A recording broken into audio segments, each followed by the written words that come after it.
What is going on, everybody, and welcome to the Tuesday edition of the Stochastic NHL Strategy Show. I'm your host, Josh Harris, starting a couple minutes early on Tuesdays. Probably going to be doing that going forward just because it's bigger slates and don't want to make Avery sit out in the rain. He'll get pissed. But joining me, as always, Slim Cliffy. What's going on? Nothing. Enjoying some pretty nice weather up here. It's been a few days in a row now. About 50 to 55 Fahrenheit, I would estimate. With some sunshine, not going to complain about that. Interesting slate last night. Alex Nylander, guy with 15 career goals at the age of 26, has a hat trick for the Columbus Blue Jackets. He was one of the fillers that helped a lot. If you're playing Nathan McKinnon and Cale Makar, helped tremendously, let's say. I tried watching the Blues and the Flyers play hockey last night. And honestly, man, I've watched a lot of St. Louis hockey over the last decade because I like watching David Backes when he was around in his prime. I certainly liked watching Shattenkirk and Pietrangelo when they were playing together. You know, I was a Yaroslav Halak fan. This new crop with Robert Thomas and Jordan Kyrou and so on and so forth. There are good players that I enjoy watching, but man, that is a team that just will take 5 minutes to generate one scoring chance. And if they don't score, it's like, well, I'll see you again in 5 minutes. It's just really, really, really boring hockey. Flip to Panthers Rangers. That was a little bit more exciting. Panthers again here on the slate tonight. They're going to be in the first game that we're talking about. Lots of teams on back-to-backs here tonight. I mentioned that at the top of the article that I wrote over at stochastic.com, free to read. Every Tuesday, Thursday, and Saturday, Florida, Columbus, Boston, Seattle, St. Louis, and Chicago, all on back-to-backs. And then you have New Jersey bringing in a new coach, and you have Clayton Keller possibly returning for Arizona, and you have Juraj Slafkovsky, a game-time decision for Montreal. There is going to be a lot of late news here.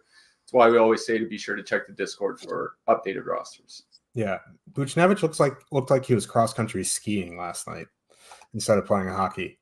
I imagine he was pissed after he had that wide open net. And I think it was Tyson Forster slashed him across the hands, and he lost control of the puck. And the referee's 10 feet away, and he's like, "No, that's a completely legal play in my eyes." How insane was that Barkov assist last night, though? That was disgusting.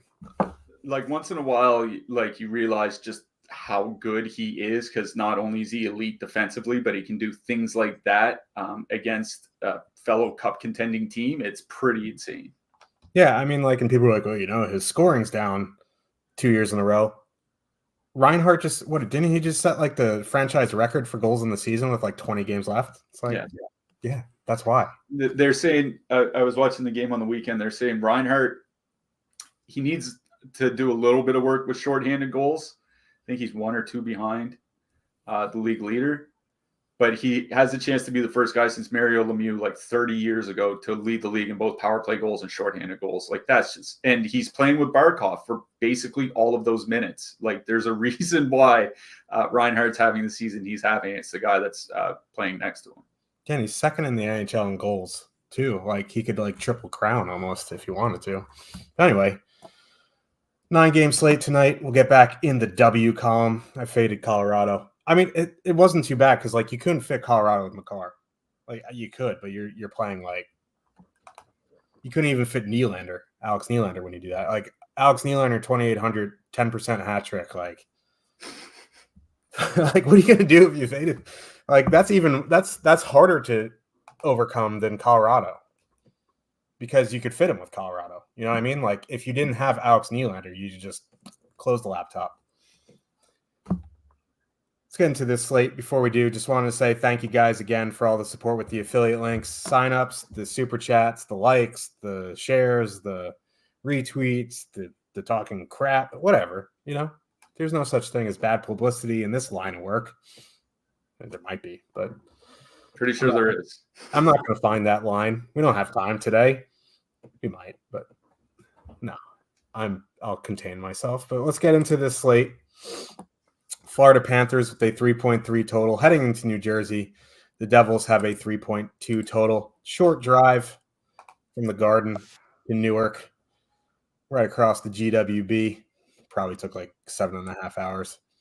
But Florida back-to-back on the road. Big news here. Devils fire Lindy Ruff basically on the West Coast. They're like, you just stay there. So Willie Randolph style, just leave him out in the West Coast. New coach Travis Green doing some interesting shit. Scratching their best defenseman, Simon Nemec. Leaving Holtz on the fourth line with Curtis Mack, who played like 4 minutes a night with Colorado. I don't know, man. Like, I understand you wanted to change coaches, and Tom Fitzgerald's like, we need a change, standing there in his hot dog suit, wondering who did this. Like, he was the one who like created this roster. We're looking around. Who did this? Anyway, Devils going Heischer, Toffoli, Timo. I like it. Hughes, Bratt, Hulla. Don't even mind it. Mercer, Lazar, Chris Tierney. Like, just move Holtz up into the third line. Like, there's no need for Chris Tierney. Status quo, as far as we know, for Florida. Now, goaltending is a big issue for the Devils. Scratching Nemec is really going to hurt them. Like, John Marino, since is going to be with Siegenthaler, and John Marino's having an awful season. Like, legitimately awful since Ryan Graves got traded, which is hilarious because Ryan Graves is awful, but somehow when they were together, they were good. Two bads make a good there, or make a, I don't know. But, like, Marino's going to drag down Siegenthaler. Then you have Kevin Ball and Brendan Smith. That pairing's going to be absolutely atrocious. So, like, you have to really consider Florida here. And Nico Hischier with Toffoli and Meyer is not the same defensive matchup as it was when it's like Palat, Nico, and Mercer even. You know what I mean? They had great defensive numbers. So, at best, they're about league average. So, you do have to consider going back to Florida 1 here. It's a better matchup than it was last night. Reinhart, Barkov, Verhaeghe. They are expensive, though. I think they're the most expensive line of the night, $22,000. They do have pretty good positive leverage here. I don't mind going back there. I don't know if I'm going to prioritize the Panthers on a 9-game slate back-to-back on the road, but their road total is the second highest on the night behind Dallas, who's in San Jose, who doesn't really count. So I think you got to consider them just because, you know, Devils aren't great defensively. Their goalies are atrocious. This line is absolutely nasty. So I think you have to consider Florida 1 here. Florida 2, a little bit negative leverage, and I'm not going to stack a negative leverage line with Nick Cousins on it. I'm just not. But I think, you know, Bennett Tkachuk is fine. Adding in Tkachuk, one-off in Tkachuk on the slate is fine. So, and again, that Florida third line, 9-7 against the depth of the Devils. Like, if you're looking to power play stack something, look no further than Florida 3 as a filler. Lundell, Rodriguez, Lundell, Luosterainen, whatever you want to do. Take two of the guys there. Go about your day. Depth of the Devils, please. That's an oxymoron. So I do really like Florida here. On the Devils side, I don't really want to go into the teeth of the Barkov matchup. So I wouldn't really want to stack the Heischer line. I kind of like the Jack Hughes, Bratt, Hall line. But at 21-2 and coming in double the ownership of the Barkov line, I'd probably just go to the Barkov line. That's kind of where I'm at with New Jersey. Is I don't want Hischier, Toffoli, and Meyer going up against Alexander Barkov. Like, it is just an absolutely miserable matchup for anybody that has to go out against that Barkov line. 170 minutes together. They're at 1.7 expected goals against, 1 actual goals against per 60 minutes at 5-on-5. Like, they are just absolutely crushing everybody. And, you know, we kind of saw this last night too, right? We played, they played the most often against the Rangers. The Rangers are sending out Kreider, Zibanejad, and Kakko. Like, Kreider, Zibanejad, and Kakko is, you know, we talk about they're not good for DFS, but they're good in real life. That line got their ass beat by Florida last night. That Florida line was over 80% expected goal share against that team. They scored once. or against that line, and they scored once. That is a legitimately good Rangers line that just got their ass handed to them. So no, I don't have any interest in that Hischier, Toffoli, Meyer line. My interest would be in Hughes, Bratt, and Eric Holla, because I'm not as concerned going out against the Florida second line. You don't want to speculate about injuries, but it's hard not to see that Jack Hughes has to be playing hurt, right? A good point I saw from I think it was a Devils beat writer that I saw is like a couple games ago, Alex Holtz got a couple shifts next to Jack Hughes. Jack Hughes was the center, and then Alex Holtz taking the faceoffs. Okay. Like this guy, he's a fourth line winger, prospect winger, who was taking the faceoffs instead of Jack Hughes because Jack Hughes couldn't do it because of his shoulder. So, he's got to be playing through something, but he's still shooting the puck a ton is why you can kind of still play him. It's because if he gets 9 shots and 1 goal, like that's just a massive DFS night, right? So I don't mind Hughes, Bratt, and Holla and Hughes, decent offensive numbers, a little bit above league average, but Jack Hughes is averaging 6 shots a game since he came back from the All-Star break. Like he's shooting a lot, he's just not scoring, and you got to think it's part of it is he's playing through a shoulder injury. So a little bit of interest in New Jersey too. A Florida 1, I think, is perfectly fine to go to, honestly. I'm not concerned about any of the matchups on the Devil side. You mentioned Timo and Nico Hischier playing together, 2.9 expected goals against. That's well below average. 3.9 actual goals against, which is about what you'd expect on this Devils roster. Not good defensively. They take out Nemec, which I posted it on Twitter. They said he hadn't been playing well for the last 3 weeks. He's been, if not their best defenseman, then it's certainly in the top 2 in the last 3 weeks, at least by on ice results, goals for and against, expected goals for and against, and all that. They might have just taken their best defense, like you said, taking their best defenseman out of the lineup and putting in like Colin Miller and Kevin Ball and those guys. Like that's not going to help. So I really do like Florida 1. I wrote up Florida 3 in the picks article because they are under 10K and they are one of those lines that you can kind of fit with Edmonton, because Edmonton is 26,200 on DraftKings here tonight. Florida 3 has been really, really, really good since they got put together. 125 minutes together, 3.1 expected goals, 3.0 actual goals per 60 minutes. They're going to miss any of the tough matchups. I'm not worried about, middle 6 or bottom line matchups from New Jersey. They might even get a little bit of ice time here tonight with Florida on the back-to-back. Maybe they don't want to run that top line 20 to 22 minutes or whatever. I like Florida 3 as an Edmonton filler stack here. Florida 1 is my favorite line in this game. Yeah. We'll have to see what Travis Green has for this team. They honestly, if I was the GM of the Devils, and this is not because I'm a Rangers fan, they should be sellers at the deadline unless they address the goalie. But that market looks like it's drying up. Unless they go get Kevin Lankinen or some shit. But that's like putting lipstick on a pig. Columbus Blue Jackets with a 2.7 total heading into Pittsburgh. The Penguins somehow, some way, have a 3.8.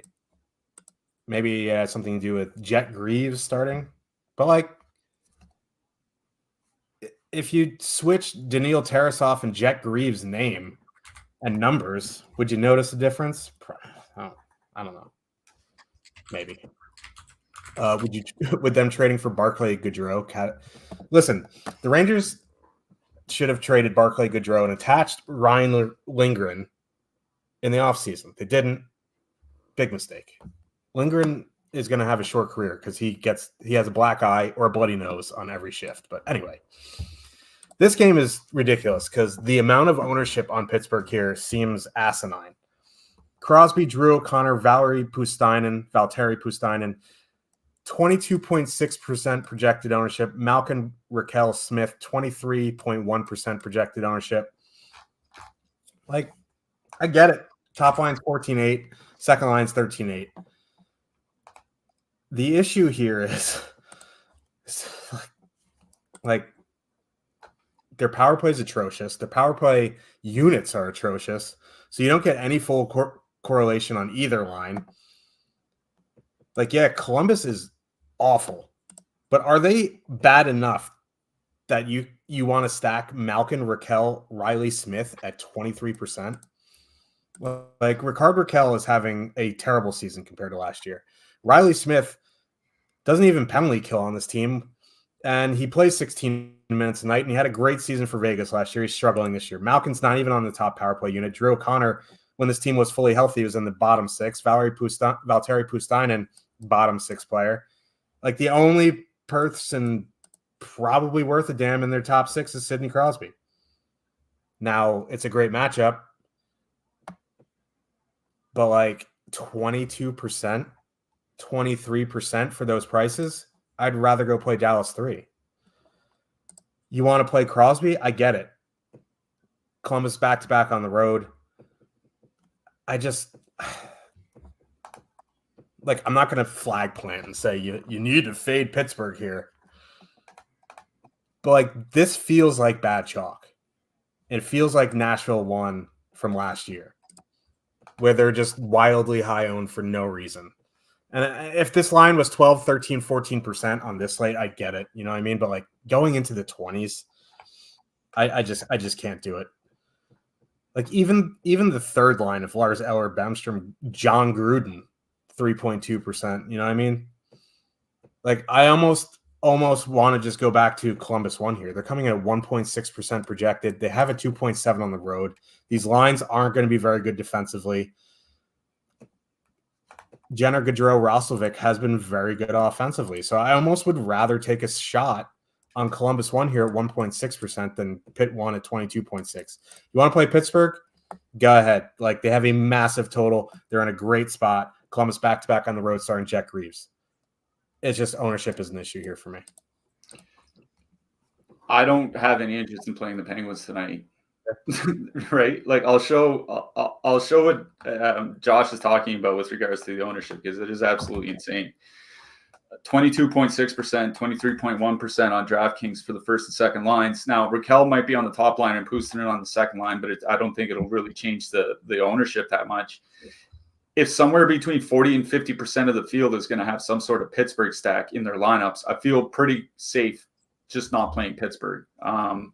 It's kind of where I'm at here. And like, I get it. Columbus has not been very good. Here's something to kind of chew on here. Over the last 6 weeks, Pittsburgh has more expected goals against than Columbus does at 5-on-5. And Pittsburgh has more actual goals against than Columbus does at 5-on-5. Over the last 6 weeks, the Pittsburgh Penguins, by both expected goals against, let me repeat this, by both expected goals against and actual goals against at 5-on-5, have been worse than Columbus. The Pittsburgh Penguins are missing their number 2 and their number 3 goal scorer. The Pittsburgh Penguins have had a bottom 5 power play the entire season. And the only reason, one of the biggest reasons why you would want to stack against Columbus is because their penalty kill has not been good. Maybe the Penguins get a couple power play goals here tonight, score one at 5-on-5, and then they're in business for DFS. I'm going to bank on them not having a big power play game here, and I'm just going to fade them. I feel perfectly confident. I feel perfectly fine doing that. I think the one thing that I would take from this game possibly is a Sidney Crosby one-off. It's like if Pittsburgh really does go nuts here and wins like 5-1, I feel confident saying Crosby's going to figure into a lot of those goals because nobody else is going to. So I think a Crosby one-off, I guess, is fine. I am not playing either of those lines at 20% plus. If it's one of those, like, in a single entry anyway, it's one of those, like, if they sink me, they sink me. And I'll just tip my cap and I'll wake up tomorrow and I'll just go about my day as I do every morning. I'm just not doing it. I agree with you. I like Columbus better here tonight. I wrote up Jack Roslovic in the picks article. The one thing the Penguins can hang their hat on is that their penalty kill has been very good, but Columbus's power play sucks too. So like you never play Columbus for the power play. Jack Roslovic, 4.9 actual goals, 3.5 expected goals per 60 with him on the top line. With Jenner and Gaudreau, Roslovic has 10 points in 10 games since joining the top line, 3.6 shots per game. They're not that expensive. Like you talked about how low their ownership is. It's 1.6% per the top stacks tool. 15,400. That's a very reasonably priced line against a Pittsburgh. Like, everybody talks about how much this Pittsburgh team sucks and that they're sinking like a stone, and then they want to stack the shit out of them. Like, that just feels like a hard pass. It feels like a pretty good opportunity to stack against them. I like Columbus one here. I think going to Marchenko, Voronkov, Chinnikov is fine. I do worry a little bit about ice time there, but they do have pretty good numbers since January 1st, 3.1 expected goals for, 2.4 against. But it's Columbus's top line that I like best in this game, and it's just Columbus in general I prefer in DFS tonight. Yeah, same. The Pittsburgh ownership is just crazy to me. Alex Nylander, revenge narrative, anyone? If you want to go back to that line, I guess it's fine. But like, hey man, if he can get one hat trick, he can get two. Yeah, I mean, if a 23% Evgeny Malkin line beats me, I'll just go to sleep. I'll wake up tomorrow and consider fading 71% Colorado on a 2-game slate or whatever it is, going into Detroit without Larkin. But anyway, Edmonton Oilers with a 3.3 total heading into Boston. The Bruins have a 3.1 total. Edmonton won 26,300, highest top 2 stack of the night, 20.8%, 0.7% projected ownership. We're not projecting Connor McDavid for 0.7% projected ownership. 0.7% projected ownership is for lineups that have all three. Maybe you'll see McDavid at 5, 6, 7, 8%, something like that. But having all three in the same lineup because of how expensive they are, under 1%. I'm not exactly sure what I want to do here because that is extremely expensive and it's not the best matchup, although Boston is on the back-to-back. I'm like, okay, so in single entry, I don't think I'm going to get there just because price is insane. Like, it's insane. 26-3, I don't want to play Florida 3 in single entry. I think you can fit two really good lines together. Like, Edmonton 1, Florida 3 in MME sounds like a Jake Harry special. You know what I mean? Like, you could do that in MME. That line is too expensive for me in single entry. In MME, I think getting 5, 6, 7, 8%, even 10% if you really love them is fine. It's just, I don't particularly love the matchup. Obviously, McDavid is matchup proof. It's Ullmark. Like, we talk about like backup goalies drop-offs, like Swayman, Ullmark, like they have an elite tandem. So it's not like you're even getting a drop-off in net. They don't have Pastrnak and Marchand together, so like they're pretty good defensively. So yeah, like Edmonton is an MME type deal for me. The Boston side's a bit more interesting. Like, I don't mind the Pastrnak line with Heinen and Zaka there for 17-1. Coming in a little bit higher on than I wanted them, 5.1% projected, and it's not the best matchup anyway, but I don't mind them for 17,000. You want to go to that second line at 15-9, like I would rather just find the 1,200 for Boston 1.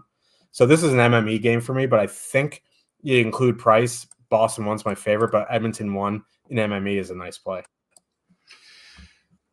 I mean, obviously, I really do like Edmonton here tonight. I wrote up Zach Hyman in the picks article. I mean, that top line, when they're all playing together, is absolutely absurd. Expected goals per 60 near 4, actual goals per 60 at 5.4, per 60 minutes at 5.5. So, like, they're just, outstanding. Like you said, it's just the price. Like, if you play Edmonton 1, Florida 3, Jet Greaves, who's a $6,900 goalie, and 2 min-price defensemen. So min-price goalie and 2 min-price defensemen, you have less than $12,000 left for your secondary stack. Like if you don't play Florida 1 or Florida 3, sorry. So like, you don't really have a lot of options. One thing that's kind of bugging me about Edmonton is they're not drawing power plays, and we brought this up, I think, on one of the shows last week. Over the last 8 weeks, they're at 2.9 minor penalties drawn per game. That's very, very low. In fact, if you look across the league, the only 2 teams drawing fewer penalties are Vegas and Chicago. Now, I'm not a conspiracy theorist here, but if over a 2-month sample, the Chicago Blackhawks and San Jose Sharks are drawing roughly the same amount of power plays as the Edmonton Oilers, maybe there's a referee or two that's kind of putting the whistle away when they should be calling a hooking penalty every once in a while. Maybe that, to me, Connor McDavid and Zach Hyman should be drawing more power plays than Mike Hoffman and Luke Cunnin. Maybe that sounds crazy. I don't know. That's what's kind of bugging me for this slate is like if Edmonton only gets a couple power plays, the Boston penalty kill is good. The problem has been the goaltending. PK save percentage under 800 and over the last 2 months. That's been the entire problem. But if Edmonton only gets a couple power plays, they need to absolutely blow Boston out of the water to pay off 26,200. That's kind of the problem here. I think I prefer just one-offs from Edmonton. I think I'm kind of with you. Like they're too expensive to stack in a single entry. So like one-off McDavid, one-off Hyman, I think those are perfectly fine. If you want to do something like McDavid plus Nugent Hopkins plus Bouchard for a little bit of power play stack, or McDavid plus Hyman plus Bouchard, and then you can still have a playable line behind them, I think I'd prefer that over just flat out stacking Edmonton. I will say I don't mind the second line from Edmonton that much. If they don't draw a lot of power plays, that's more 5-on-5 time for guys like Janmark and Evander Kane. You still get Nugent Hopkins on the top power play, but I imagine like he wouldn't be optimal without McDavid and those guys doing well. But Evander Kane can. Evander Kane's had a couple big games this season where the top line really hasn't done much, including one hat trick like a month ago or something like that. So I don't mind Edmonton 2 as kind of like a filler stack here. On the Boston side, it's probably the DeBrusque, Marchand, Coyle line that I like best. But honestly, like going into that McDavid line isn't that great. The second line going up against Nugent Hopkins and Janmark, who have been really good defensively for the Oilers. I think part of it is the defense behind them, but they've been good defensively this season. Not entirely appealing. Honestly, I think the stack I like best in this game is Edmonton 2, like even strength stack. Other than that, it's just looking for one-offs. Yeah. I think McDavid's a pretty good one-off here tonight. Just they're so expensive. 26.3. It's like, what are we doing? Sign up using the link in the chat below to get access to the best NHL data and tools in the industry. Get player and ownership projections, top stacks tools, line combinations, and access to the premium Discord where not conspiracy theorists, Slim Cliffy is a lot, and where I am and Jake's Giga Chad jaw line is, he'll pop in and say, size, I faded this guy, and then show a 5-figure screenshot at 3 a.m. Classic Jake. But yeah, you get access to all that 24/7. We try to show it as much as we can on the show. But if you want access to 24/7, click the link in the chat or in the description box below and get access. St. Louis Blues with a 2.6 total heading into Long Island. You know my thoughts on that. The Islanders have a 3.4 total. Blues back-to-back on the road. No worse place on earth traveling back-to-back on the road than going into Long Island, my friends. Looks like it's going to be Joel Holford because Bennington did the thing last night. 41 saves and a win. Now, Barzal, Horvat, Nelson still fully together here. Lou Lamoriello is like, we are not going to be sellers at the deadline. Lou needs to retire. But the way the Islanders match at home, that top line is going to be avoiding Thomas, Kyrou, Buchnevich. They will be getting middle six matchups. And the middle six for the Blues, frankly, are atrocious. There is pretty high ownership here on the Islanders. 19.3% top two stack.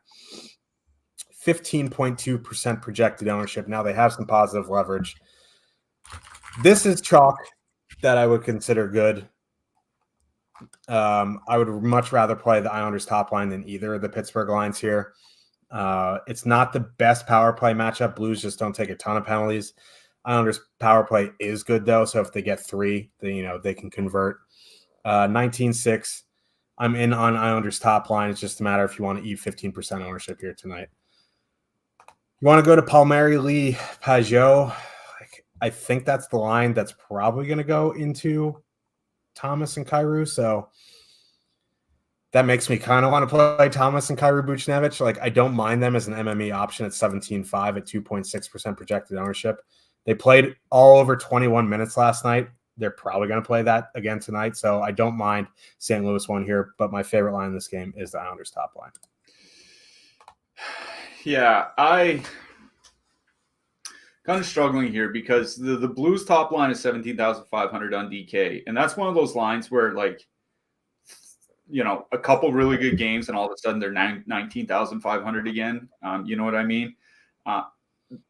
The issue for me is the Islanders have legitimately been really, really good defensively with Patrick Waugh as the coach. I know they're not winning a ton of games, so on and so forth, but at 5-on-5, tied for the lowest expected goals against, at 5-on-5 since Patrick Waugh took over.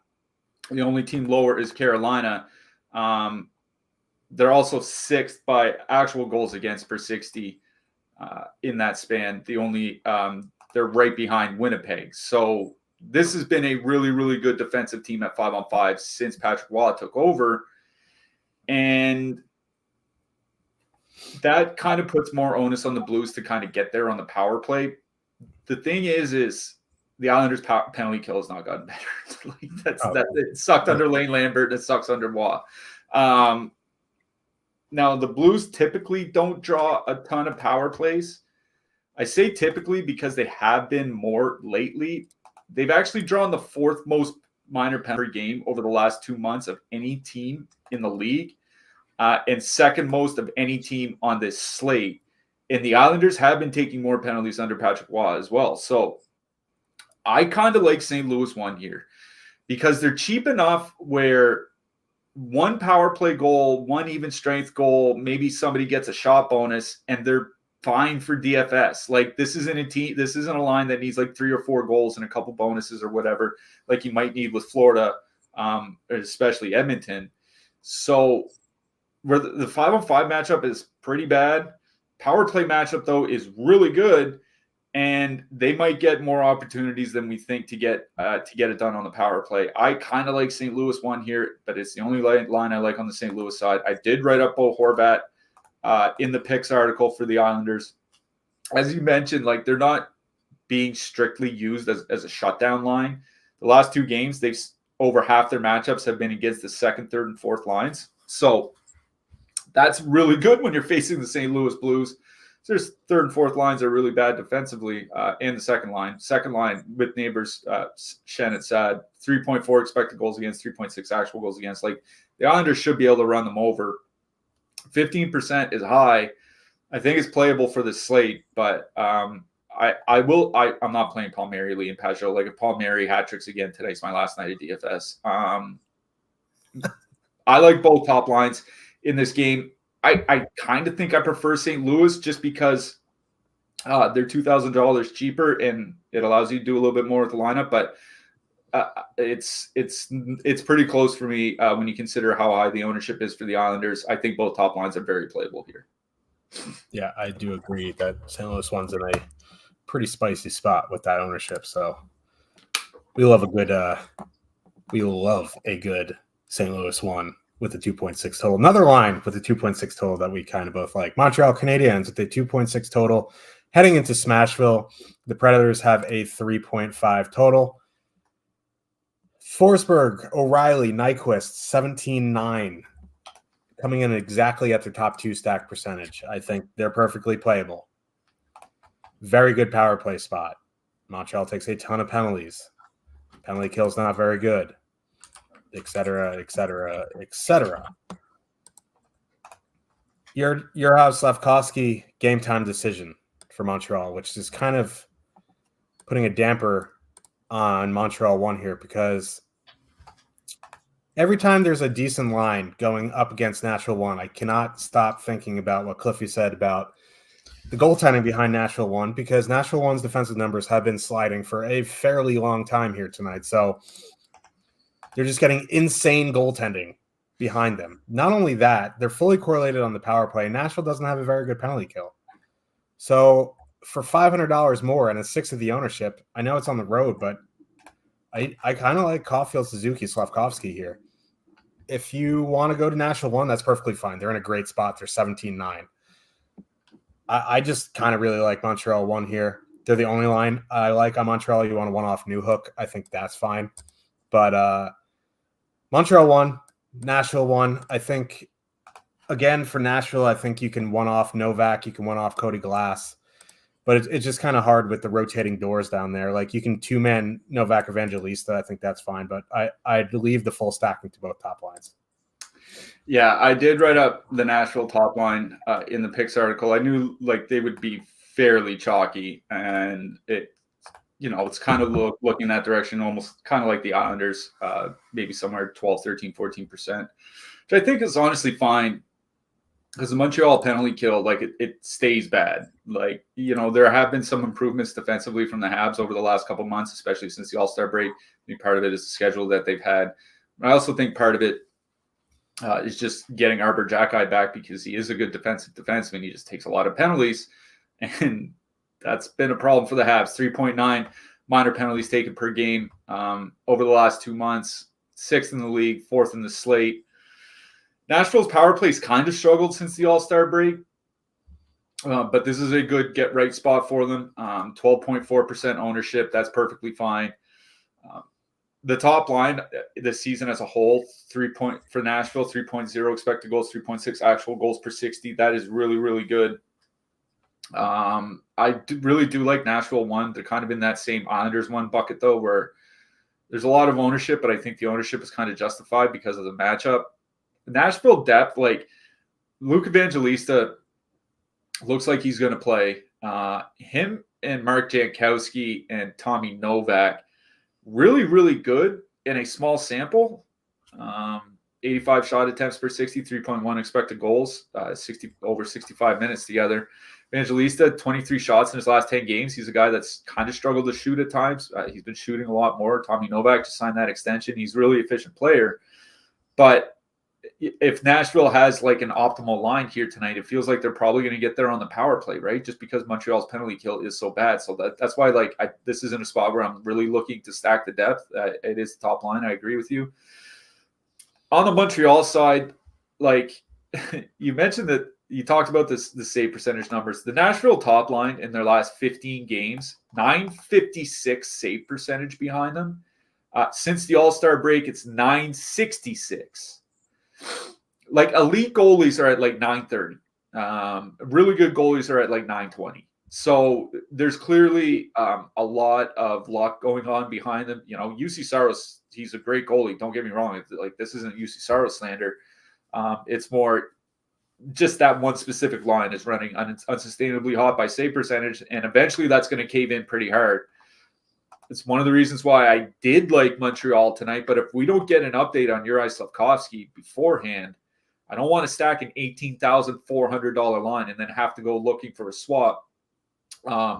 You can make them because Slavkovsky's up to $5K, which is, I think it's a little bit too expensive, but he's the most expensive winger they have. So no matter who they put next to him, you can fit them in. You just might end up leaving salary on the table depending what the rest of your lineup looks like. I do prefer... I was into Montreal earlier in the day. They do grade pretty well for me here, even though they're in Nashville on the road. The problem is like we don't have an update on Slavkovsky's status. Like if we get some sort of update before lock comes, I would be interested in them. Until then, it's hard to play them. Montreal's second line is kind of interesting. Newhook, Armia, Josh Roy, 9,800. I think they're another one of those lines you can put in with Edmonton. Newhook and Roy, 95 minutes together, 62 shot attempts per 60, 3.3 expected goals per 60 at 5-on-5. That's really, really good. Newhook, 2 shots per game since the All-Star break. We know Joel Armia has been shooting and scoring a little bit. Don't mind like some sort of two-man there. At this point, I might almost prefer that over the top line just because we don't have an update on Slavkovsky. It's just TBD. Yeah. Could be interesting, nice, really, really low in combo, but yeah. Seattle, Kraken with a 2.4 total. Heading into Winnipeg, the Jets have a 3 total. I don't have a ton of interest on either side here. Velarde is out again, which puts a huge damper on the top line, and Seattle's a pretty good defensive team. They're going to have, Decord and net. They had Grubauer last night. Mestikov on the top line doesn't do anything for me. Iafallo on the second line doesn't do anything for me. You want to get them, if they get into your crunches, sure, they have a 3 total, that's fine. Seattle side is a brutal matchup going into Winnipeg. Like, going into Winnipeg is one of the toughest matchups in the NHL. Hellebuck starting has got a 31.1 goal saved above expected on the season, best in the NHL. He's probably going to win the Vezina. I understand they're super cheap and they can fit you in with whatever, but like, I would reserve Seattle for Edmonton only lineups, I think, just because you can fit them with them. So that's where I am. Like, I don't like this game at all outside of maybe like a one-off Kyle Connor or something like that. But outside of that, I'm just not super interested. Yeah. I think the problem for me with Winnipeg, I mean, one of the problems is like Velarde's out. And, Seattle typically has had a good penalty kill, don't take a lot of penalties and all that. But we talked about on Saturday's show, I think, about how much of a difference Gabriel Velarde has made to the Winnipeg power play. 20% more shots with Velarde than without. 58% more goals with Velarde than without. It really, really hurts their goal scoring upside when he's been out of the lineup, specifically on the power play. That hurts. Vladislav Namestnikov cannot replace what Velarde does offensively. Seattle is a really good defensive team. They did lose Vince Dunn. I didn't see an official update from him, but that guy got absolutely wallpapered from behind last night. Can't imagine he's going to play on a back-to-back, but I guess we'll find out. I'm kind of with you. I don't like Winnipeg 1 here. The other thing is, like, not just does the power play get worse without Velarde, but I was looking at the Winnipeg top lines numbers without Ehlers or Velarde there. So literally anybody else but those two. 2.4 expected goals, 3.1 actual goals per 60 minutes, and over 300 minutes without Ehlers or Velarde. Like, they just don't create. They don't. And if you're not going to create against this Seattle team, you're banking on like 2 goals on 4 shots or something like that. And I like, that's just not the way that I would approach my main stack. So out on Winnipeg 1, out on Winnipeg 2. Winnipeg 3, I think, is the one line that's kind of interesting to me. 3.4 expected goals in 130 minutes together since the All-Star break. They're basically the second line. Like, the Sean Monahan line doesn't get second line minutes. It is Lowry, Niederreiter, and Appleton. But if I'm going to play Winnipeg 3, if I'm going to play Winnipeg 3 on a 9-game slate, I'll probably just go pay an extra, $1,000, $2,000 and go to what I think is a better stack or a better line. So I'll go to Arizona, or I'll go to Dallas, or I'll go to Los Angeles, something like that, rather than just play Winnipeg 3. One-offing guys is fine. I don't know about stacking. On the Seattle side, nothing for me. Like you said, brutal matchup going into Winnipeg. Whether it's Hellebuck, whether it's Brossoit, it honestly doesn't even really matter. No Vince Dunn. Takes the best puck-moving defenseman out of the lineup. That's definitely not what you want to see. You still have Jared McCann off the top line. Like, Seattle 1, I think, is kind of playable just because of their exceptionally cheap price. With Tatar there, they've been pretty good as well.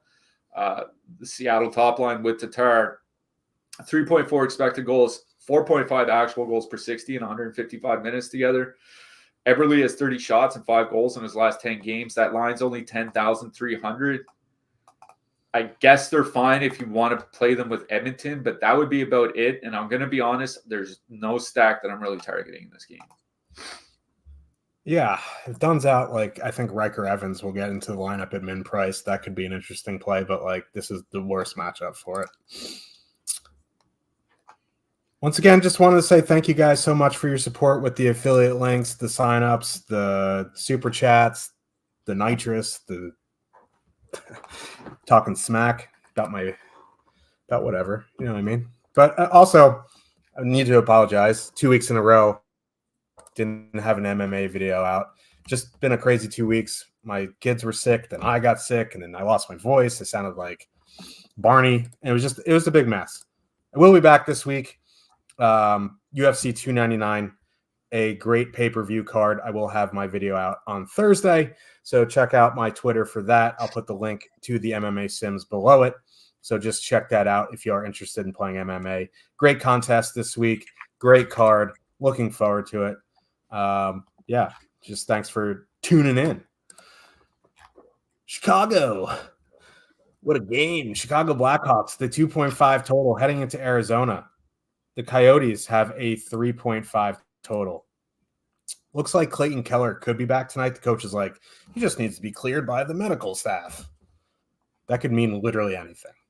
But but my experience is like all he needs is to be cleared by the medical staff means he's playing. He's right. Yeah. Like if Clayton Keller says he's fine and he feels fine and the doctors don't clear him, they'll just fire the doctors and get new ones. Right. It's not like the bullfight I went to in Mexico. They said no drinking. The doctor needs to check you out. And when the doctor checked me out, he was drunker than all of us. You know what I mean? So like Clayton Keller probably going to be playing tonight.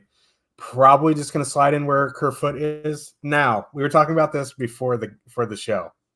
This is important, and you wanted to make a bet with me. And whenever you want to make a bet with me, I want to run for the hills because you're generally right. We don't know which line's going to go out against the Bedard line or the Dickinson line, and it makes a huge fucking difference in this game. Because if the Hayton line's going to go out against the Dickinson line, I don't want to play them. But like recently, they've been sending out the Krause, Bukestad, Michelli line out against Top Comp. So like Top Comp is obviously Bedard here. So if they're going out against Bedard, that probably means Schmaltz and Clayton going out against that Dickinson line. And I don't want anything to do with that. They could send out the Clayton line. I don't know. The one thing I'm pretty sure about is they're not going to send Cooley, Genther, Zucker out against either of them. So, like, that's probably the line that I have the most interest in, like Cooley, Genther. If I had to take a guess, they're going to send the Bukestad line out against Bedard. And if that's the case, I do have interest there, but they're coming in way over-owned. And I'd probably just slide down to Genther, Zucker, Cooley at that point. I just don't know. And on the Chicago side, like I played Bedard line last night and they got absolutely nuked by Justice and Noonan. It is Connor Ingram in net, but I don't mind going back to Chicago one here again. Yeah, getting nuked by Justice and Noonan, like that's a little bit of a new one. Yeah, I was trying to look at how Arizona was matching before Keller got hurt. February 21st, Toronto was in town. They actually did send out the Genther and Cooley line against Austin Matthews. And guess what? Arizona gave up 6 goals. So, like, maybe don't do that one, fellas. The game before that, Edmonton was in town. So those are two teams that have clearly defined top lines. And in that game, it was the Matthias Michelli line that went out against Connor McDavid and company. I don't know if anybody remembers that game. McDavid had 2 assists. Draisaitl had 3 points. Hyman had a goal. They lost 6-3. So like, I don't even know if they know who's going to be matching because the last 2 times they tried to keep Keller a little bit away from the opposing top line. They gave up 12 goals in 2 games. So it is very, very important here. But it's one of those things where, like, we're both assuming Keller's going to be playing. With Keller playing tonight, I think the ownership, talk about a Freudian slip, the ownership in that game with Keller carrying that day-to-day tag or whatever is going to be low enough to kind of alleviate any of the matchup concerns, right? Like, assuming that they do go back to Keller, Schmaltz, and Hayden, I think that line is 17-2 off the top of my head. That's kind of expensive, and there's not a lot of games starting later that, if Keller doesn't play for whatever reason, that they can swap to. And Keller is the most expensive player for Arizona, most expensive forward anyway. So, you can swap down, but again, you'll be leaving money on the table. I just think the ownership's going to be low enough on a Keller Schmaltz Hayton stack that I don't care if they get 40% of their shifts against Dickinson. That's kind of what I'm getting at here. So I really, really do like Keller, Hayton, Schmaltz here. I did write up the Arizona second line, specifically Lawson Krause. That line's at 2.6 expected goals per 60, 65 shot attempts per 60 minutes since the All-Star break. Lawson Krause has kind of been a little bit snake bit. 1 goal in his last 12 games, but he leads the team in shots per minute in those 12 games. So he's still getting a lot of shots off. Michelli might lose his top power play role, but it'll just give more correlation to the second power play unit for that line. I do like Arizona too here. They're coming in with a fair bit of ownership, 10.6%, which is why I think I would kind of rather just go to Schmaltz, Hayton, Keller. And if Schmaltz, Hayton, Keller, for whatever reason, isn't the line combination, you can probably swap to something to Dallas or swap to something in Vancouver or Los Angeles. You just won't be able to swap to something else on Arizona without leaving a lot of money on the table. So it's Arizona 1. I think Chicago 1 is back in play. I agree with you, especially where Arizona doesn't have a very good penalty kill. But with Keller returning, my interest is on the Coyote side. Yeah. I mean, you're kind of right there. It's like it doesn't really matter because Arizona doesn't really hard match. I don't think Arizona knows what they're doing. Like you said, they send out lines against anybody. So they could just be rolling 4 lines. However, Chicago puts them out. Doesn't really matter. They're probably going to see everybody. So whatever. Vancouver Canucks with a 3 total. Heading into Los Angeles, the Kings have a 2.9. So when we were talking about Montreal, this is the most logical landing spot if Slavkovsky's out and you want to play Montreal. You know what I mean? You have Montreal in your lineup and Slavkovsky's out and you're like, God damn it, I need a swap. I think the most logical swap would be to the JT Miller line. They're $900 less. You can upgrade a defenseman or something like that. Now, it's not the best matchup in the world, but no one ever plays the JT Miller Brock Besser line. And they have Mikheyev there. 0.8% projected ownership. I don't have much faith in the Kings goaltending. I know you're a Talbot guy, but I mean, I'm a Talbot guy, but Talbot for the workload he's getting at this point in his career, I don't know. Brant Clark, a $4,800 forward on DraftKings here tonight. Good times, DraftKings. That's a FanDuel mistake. You should be ashamed of yourself. I don't know.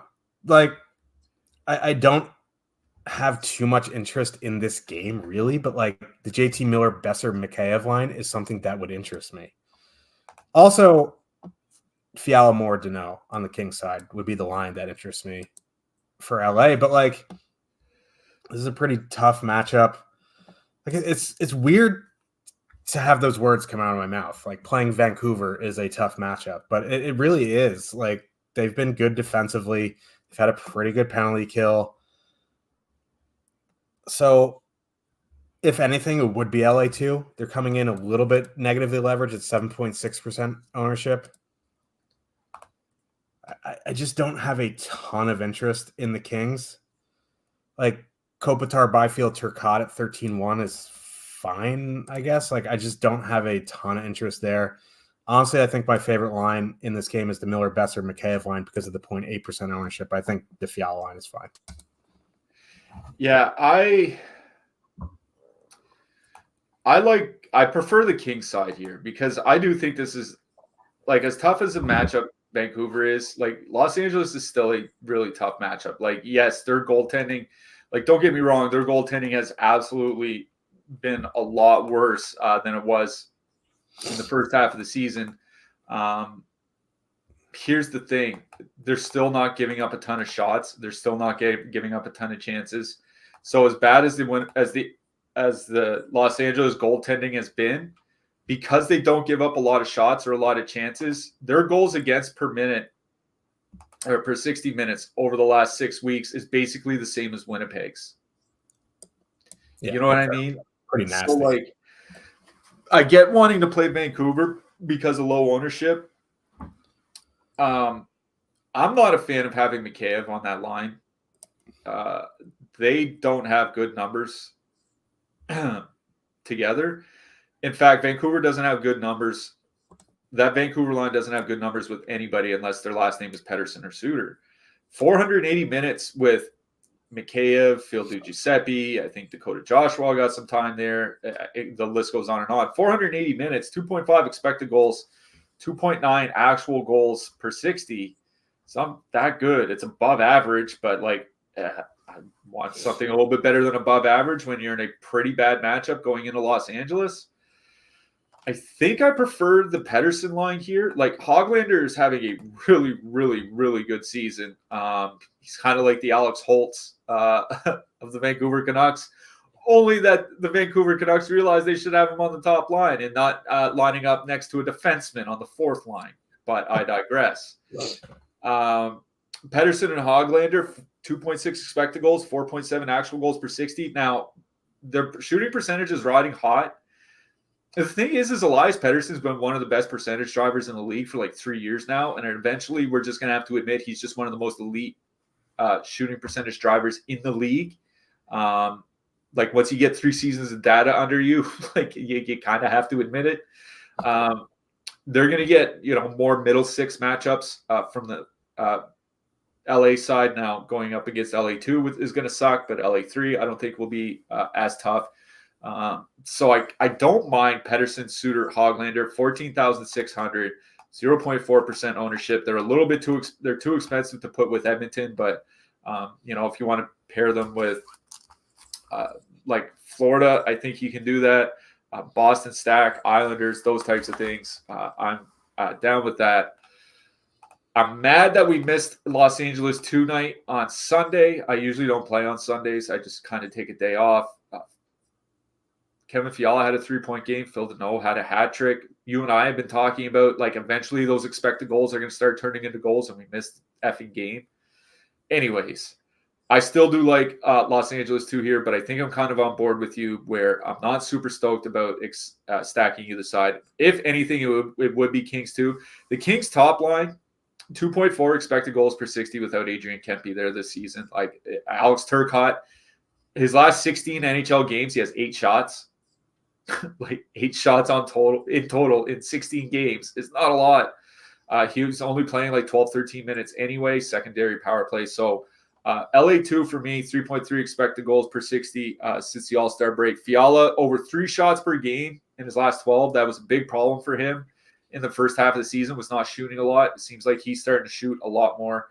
So LA2 for me, I think, is a line I like best. But the Pettersson line, I think, is kind of fine as like at the expensive side of the fill or the cheap side of the mid-price range. It's fair. Dallas Stars, 3.9 total heading into San Jose. The Sharks have a 2.2. The Sharks. Okay. I think the Sharks or the Dallas top line is fine. Don't get me wrong here. Like, there's years of data on them that, they're very efficient, yada, yada, yada. There's also tons of data to show that they're so much better without Pavelski than they are with Pavelski, but they are playing the Sharks here tonight. The Sharks lines are atrocious defensively. The Sharks are a terrible team. We all know that. Dallas 1's coming in with positive leverage at 18,600. Do what you want with Dallas 1 there. They're fully correlated. Have fun. They're in play for me in 1 to 3. Like, obviously. Getting into the other lines is where it gets a little bit more interesting for me. Wyatt Johnson, Jamie Benn, Logan Stankoven. The issue is, like, they're a 2C1 wing line, which is a bit annoying. But they're 13-5, coming in under 6% ownership. Like, they're projected for less ownership than the Sharks top line. $400 more. Like, I'd much rather play Johnston, Ben, Stankoven than Granlund, Zetterlund, Duclair. I still think Duchesne Marchment is a good 2-man here for the power play too. Ty Dellandrea, you want to bring him along, you want to leave him off, you want to do whatever. I think that's fine. I think my favorite line in the game on the Dallas side is Dallas 3. Dallas 1, completely fine. Don't get me wrong. Just, I'd rather just take the savings, get 2 guys on power play 2, get Jamie Benn on power play 1, go about my day. They just look really good. Their numbers are very good. When the lines are passing the eye test and the analytics test, that's when you start raising your eyebrows. You know what I mean? So Dallas 3. On the San Jose side, I guess if anything, it would be that Sharks top line because with Pavelski there, the Dallas top line isn't as good on either end of the ice. But I don't really want to be playing Sharks 1 with a 2.2. If they're get into your MMA portfolio, sure, that's fine. I'm done bashing Granlund because he's actually having a pretty good season. Someone actually has to do something on that team. I guess maybe not, but I don't know. That line's not the worst offensively. They're atrocious defensively, but they get into your lineups. But my favorite line in this game is Dallas 3. Yeah. I guess I'm fine playing San Jose. It feels like if they actually miraculously do get 3 goals tonight, top line would probably have to figure into that. The thing is who are you playing them with, right? Because they're too expensive to play with Edmonton. So then you're down to the Florida or New Jersey top lines. Other than that, you don't really need to dip down that low. That's just kind of my issue. So they've been fine offensively, 2.5 expected goals, 2.9 actual goals per 60. The Dallas top line since the All-Star break, basically league average by expected goals against. So it's not a tough matchup, not a brutally tough matchup. But I just don't have a lot of interest in playing the Sharks, as you said, with a 2.2 total coming in over leveraged. That just seems like an easy pass for me. Dallas is over leveraged, but that second line is coming in 5.9% ownership, 2.8% top stacks, top 2 percentage in the top stacks, but a 3.9 total. Tied, I think it's highest on the slate. So would I rather stack a line coming from the highest total on the slate or stack a line coming from the least or from the lowest total on the slate? That just feels like an easy decision to me when they're both coming in at roughly the same ownership. Minutes difference aside, that Dallas line, I wrote up Wyatt Johnston in the picks article. Johnston and Stankoven have just been tremendous together. 44-23 shots are in favor of Dallas in their time together at 5-on-5. Johnston has 4 points, 17 shots in 5 games. I really like that Dallas 3 line. They're one of the lines that I am mixing in into my more expensive stacks. The Dallas top line it's interesting because they're kind of in that Islanders, Blues, or Islanders, Predators mix where they're 11, 12, 13%, maybe a little bit higher, maybe a little bit lower. They've been really efficient with their scoring. What worries me is the thing that teams do when they play the Sharks is that they don't get a lot of ice time. This isn't a line that gets a lot of ice time anyway. 19 minutes would be the high that you can really expect from them. It might be 16 to 17 here tonight as the second and third and even fourth lines from Dallas get more ice time. So Dallas 1 is perfectly fine, but when I'm looking at other lines in that price range, I think I would rather play Islanders here, Islanders 1 than Dallas 1. If we get news on Montreal and you want a low-owned line, I think I would rather play Montreal 1 than Dallas 1 here. So it's the Dallas Wyatt Johnston line for me in this game. San Jose 1 is fine, but not a heavy target of mine. Yeah. Yeah, Dallas 1 definitely fine. I'm just not super excited about targeting them in single entry. Coming up after us, 5 p.m. NBA Deeper Dive with Josh Engelman and Matt Bellman. 6 p.m. NBA Live Before Lock with Greg Ehrenberg and former Iowa State caddy Eric Lindquist. 7 p.m. Eastern, the Playback live stream NBA Watch Along. I think that's with Greg Ehrenberg and Josh Engelman. They'll talk a little bit late swaps, late news, watch the NBA games. It's pretty cool. I don't know if us watching hockey games together, talking about late swaps would be ideal, but maybe that's something we can do next year. Just angry people. Two old, angry people. Let's talk about defensemen here. Roman Josi, top of the board. Noah Dobson, Bouchard, Werenski, Quinn Hughes, Mike Matheson. I think Roman Josi sticks out like a sore thumb, even though he's the most expensive. I think Matheson is in a pretty good spot as well. All these guys are playable. I like Josi and Matheson the best. Who else you like him? Yeah, I got Zach Werenski as well. Like I said, I don't think much of the Penguins, and you don't stack the Blue Jackets for power play prowess anyway. Werenski's still getting minutes, putting up good peripherals. Obviously, he didn't do much last night. 1 shot, 2 blocks with an assist, but chance to do it again against Pittsburgh here tonight, a Pittsburgh team that for some reason is being very much overvalued, I think. Sean Durzi as well. As long as Clayton Keller's back, I don't mind Durzi. He's a little expensive at 6,100. You're relying on a lot of point production. It feels like one thing we forgot to mention is like with Mrazek not starting for Chicago, that is a big downgrade to Arvid Soderblom. It's like I looked at it this morning. It's like an extra 0.8 goals per game in the Soderblom starts for a team that's already giving up a lot of goals. So do like Durzi. Obviously, Yossi's at the top. Chris Letang is grading out well for me. Like, what do you do? It is still the Columbus Blue Jackets. They're not a great team. I just don't think Pittsburgh's as good as them. Torrey Krug, because if St. Louis gets there, it's probably going to have to be on the power play. Torrey Krug still top power play.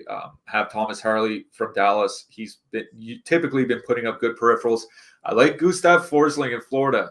New Jersey, like one thing New Jersey has actually had is a good penalty kill. Forsling doesn't play a lot much on the power play. It's going to be more at 5-on-5. I wrote up Luke Hughes for the Devils. I think he's overpriced at 4,300 because he doesn't bring a lot of peripherals, but they might get a ton of power plays here tonight against the Florida team that takes a ton of penalties. So I have Luke Hughes as well. Caden Gooley from Montreal might be a good night to block some shots for him. There's a lot of cheap guys I like here. I haven't seen officially if Carson Soucy is back tonight or not. Whether he's back or not, Tyler Myers is hurt, and Ian Cole could end up blocking a lot of shots for 3K on DraftKings here tonight. JJ Moser is projecting extremely well for Arizona. Dante Fabro, I think, is fine at home for Nashville. Assuming Vince Dunn's out, Adam Larson and Jamie Alexiak are probably going to have to pick up a lot of slack. And, of course, our buddy the Borg, he actually got cheaper for us. He's all the way down to 2,700 now, and he's probably going to have to play more minutes if Dunn is actually hurt. So there's some Seattle guys that I think are worth picking up here. Stoneman price alert.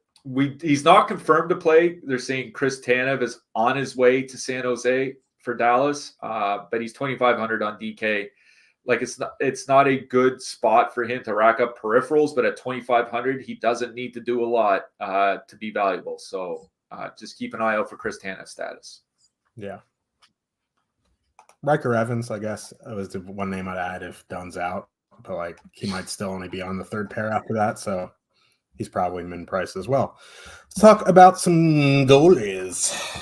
Top of the board, Andrew Saros Yari, Ingram Sorokin. Like those are names we usually see in the 7Ks. They're pretty heavy favorites today, so I don't know, man. Like I don't love spending up for goalies in this spot. Like none of them are super trustworthy to me. It would probably be Hellebuck at 8K that I'd go to if I was spending up. Thatcher Demko at 7,400 interests me as well. Joey Decord 7,400 as well. Jack Reeves at 6,900.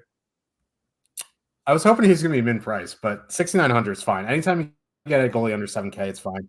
Capo Kakinen. Price on FanDuel, but yeah, he is. But yeah, Jack Reeves 6,900 is something that I'm interested in. Yeah, I wrote up Greaves. Like I said, one of the big problems for Columbus is their penalty kill sucks, but Pittsburgh's power play also sucks. So, like, do two sucks make a positive? I don't know. that feels like a sentence that's real weird to say out loud, but I do like Jet Greaves at 6,900. Seems like he could see a lot of volume here tonight. The two expensive goalies I like are Connor Ingram and Ilya Sorokin. Ilya Sorokin's projecting extremely well. I think another cheap-ish goalie to use here tonight is Demko. Los Angeles typically still has trouble scoring, that one game on the weekend aside. So might be a good night for Demko to rack up some saves against a team that's really not scoring, that really hasn't been scoring a lot. So Demko and Greaves for cheap, Sorokin and Ingram for more expensive guys. Yep. Who are you liking for your hat trick pick? You know what? I wish I had a shirt. A CERN? Or a cert. I mean, it sounds like I need a cert. I like certs. Kind of like that GIF of the Penguin shoving the other Penguin in the water. That's what I feel like I'm doing to Pittsburgh here today. I'm going with Boone Jenner for my hat trick pick. Ooh, yes. I'm going little boy goals. Cole Caulfield. There we go. A couple road teams. You love to see it. We will be back on Thursday. Another big slate on Thursday.